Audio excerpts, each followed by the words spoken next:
On December 12, 2004, a 20-something guy named Mike was sitting in his room watching some goofy TV show when his phone suddenly buzzed. It was from an unknown number. He grabbed it and bam, grainy pics and a video popped up. In the video, his girl Jana was shown buck naked with some dude. With a cold smirk, she said, "Sorry, Mikey, he's just better. We done." Mike's stomach dropped. He'd been about to propose next week. In that split second, rage took over, and he swore every girl would pay, especially anyone named Jana. And oh, it was about to get messy. What happens next will change everything. Mike didn't waste a minute. That same night, he stepped out into the rain-soaked streets, his eyes burning with pure vengeance. Every woman he saw was a reminder of that brutal betrayal. And if her name was Jana, that was a double strike. His first move was cold and calculated. On a quiet street, he spotted a lone girl and lured her into a dark-ass alley behind an old run-down building. In a flash, he pulled out his knife and attacked without mercy, ending her life before she knew what hit her. And right after, as if sealing his grim promise, he slapped a red necklace in the shape of a busted heart around her neck, a bloody calling card for his twisted game. Later, in a dingy motel room with flickering lights, Mike sat alone, replaying that awful video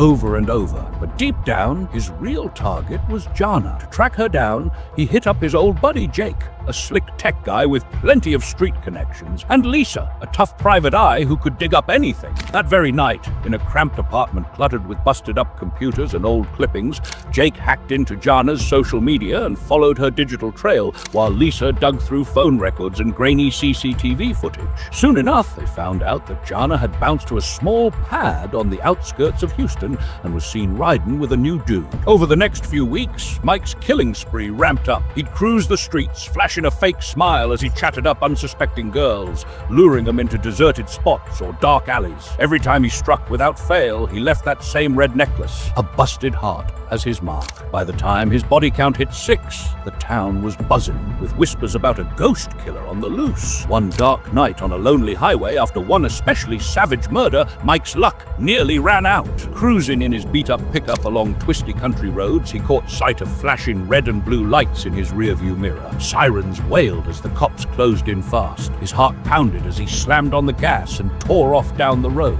The chase was wild, dodging obstacles, skirling past rusted warehouses and squeezing through a crumbling factory wall with sparks flying. For a split second, it looked like he'd crash, but his street smarts saved him, and he lost the cops in a maze of dark backstreets. Meanwhile, Detective Carla, a hardened cop who missed nothing, was piecing everything together. Every crime scene had that unmistakable red busted heart necklace, and the digital trail pointed straight to Mike. Carla was convinced that there was something seriously twisted behind all this bloodshed. Determined to settle the score once and for all, Mike doubled down on his hunt for Jana. With Jake's tech skills and Lisa's street smarts, they mapped out her every move. They found out that on rainy nights, Jana always left her pad at exactly 7:45 p.m., hit up a nearby cafe, and then rode off in a slick car where her new man, Jacob, the dude who screwed with Mike, was waiting. That news only fanned the flames of his rage. One drenched evening, Mike tailed Jana like a shadow. He watched her as she neared the car, noting the hesitation in her step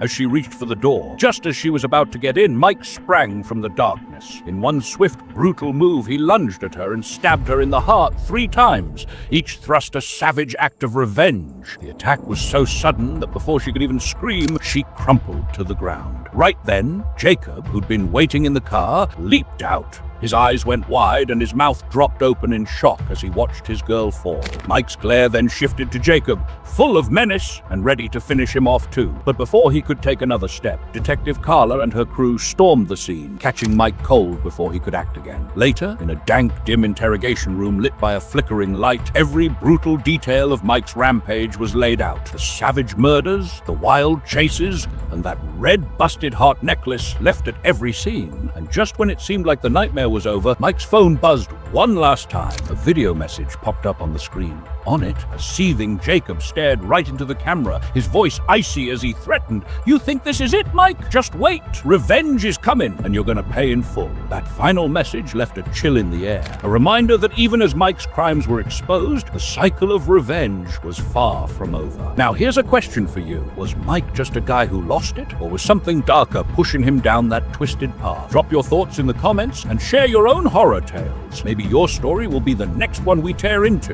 If this story got your blood pumping, hit that like button, subscribe, and stick around for more raw, real horror. Stay real. And remember, sometimes the darkest demons are the ones we carry inside. YouTube algorithms suggest that you will like this video, so don't miss this chance and watch it now.